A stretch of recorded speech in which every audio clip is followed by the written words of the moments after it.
Hi, I'm Suzuk Franzen. I'm the proprietor of Kite Suzuki Piano in Madison. And this is the pre-reading video number 3. And this will be teaching you how to show your child lines and spaces on the space line continuum, otherwise known as the grand staff. So here we go. I've got 2 different things here that we can use. From the materials video, you remember that these staffed boards come from Music Mind Games. You can also make your own on poster board or something else. And these dry erase boards are available online. There's several different versions. I like the My Whiteboards have turned out to be the best for me. My Whiteboards. Again, this is all in the materials. So we've learned how to draw clefs, and we've started to learn how to manipulate the alphabet backwards and forwards, so it's those games. So what I'm going to do now is illustrate steps and skips. So the first thing to do, if you haven't already in the drawing of the clefs, is to lead your child to discover that there are 5 lines. Move the camera a little bit more like that. Okay. That each clef has 5 lines in it. So they would count the lines 1, 2, 3, 4, and 5. And then notice that there are 5 lines in the treble clef. 1, 2, 3, 4, 5. So those are the same. And so we're going to start there. Just put a chip here on the bottom line. And if you don't have these boards, or you just have a dry erase board, well, first, this is a great time to practice drawing the clef. So again, we make our 3 X's. And you make the P to the first X and the C to the second X, and swirl around the last X right there. Well, if they're good at that and they don't need the X's anymore, then, leave the X's out. And then the base clef that they've learned to draw right there. So they draw their clefs, and now they could just draw a circle on the bottom line as well. So the circle representing the note.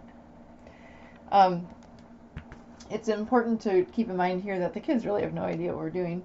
And so we know it's a note, but they don't know. They just are copying what we're doing. Notes have circles and they have stems. Right now we're just playing around with the circles because that's, in terms of the pitch value of the note, the circle is what matters. The stem is only used for rhythmic information, and or leading the child to see whether it's in the right hand, left hand, what kind of whatever. But in terms of just where the note is on the piano, it's the circle that's important. And so that's something you could tell your child, is the location of the circle here is what is really important. Notice how I put it right smack dab, so the line goes right through the middle. So you definitely want to do that. And if they're drawing, the line goes right through the middle there. And then find another line. So you can put a line right there, and a note on a line there, and then have them go all the way up every single line, like that. And they can do that for the treble clef too. They can put all 5 lines down on the treble clef. Now I'm setting them down left to right in the way that they would be written if they were, a melody on the piano. You can also make it so that they are right on top of each other. That's okay too. That just means that they would be played all at the same time, like a chord. So you can do both those things. If you're writing them down, again, it'll look exactly the same. So you can write like that and put them all in a row here. Or you can put them on top of each other. I'll just do the treble clef ones so I don't have to erase the others, like that. So once the child understands how to put a chip on a line or how to draw a line on the whiteboard, then you can practice. Say, okay, let's put a note on the second line of treble clef, and then they can find the second line of treble clef. Or, because the middle lines are going to be really important really soon, you can really practice putting them down on the middle line, and they can find the middle line of each clef. So you can, play around with that. And then you want them to be able to identify spaces as well. So if there are 5 lines in the clef, then they can see that there are 4 spaces, and you can just lead them to discover that with either their chips or their drawing. When they're drawing a space, you want to make sure that it fills up the entire space.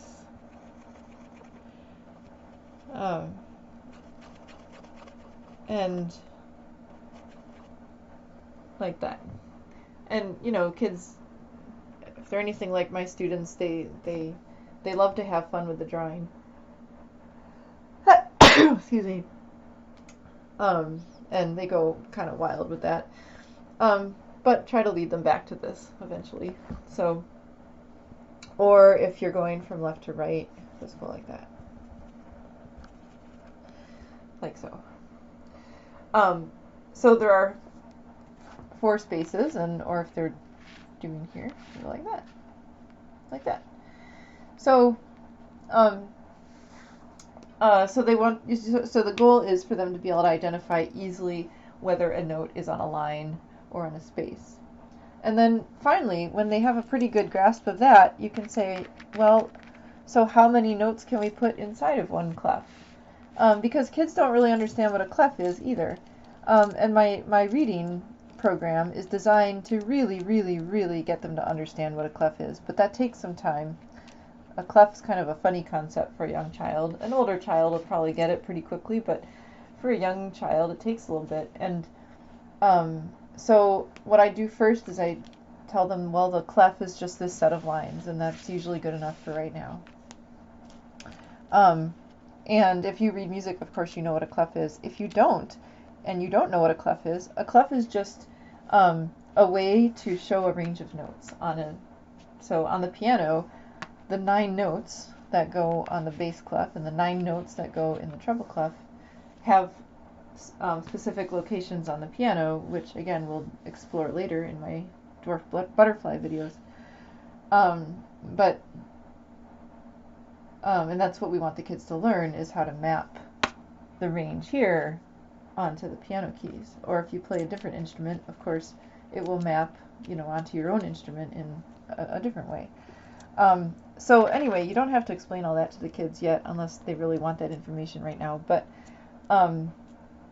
the last thing you can do is to practice putting all 9 notes of the clef in order, so that they can easily see that they're going from line to space to line to space to line. And those of you who grew up with Star Trek like me, I call this the space line continuum. So there you have it. You can have them do that for both clefs. You could do it up there too. Or if they're drawing, this usually is a little bit more difficult, just because they have to actually draw it instead of just maneuver something. Oops.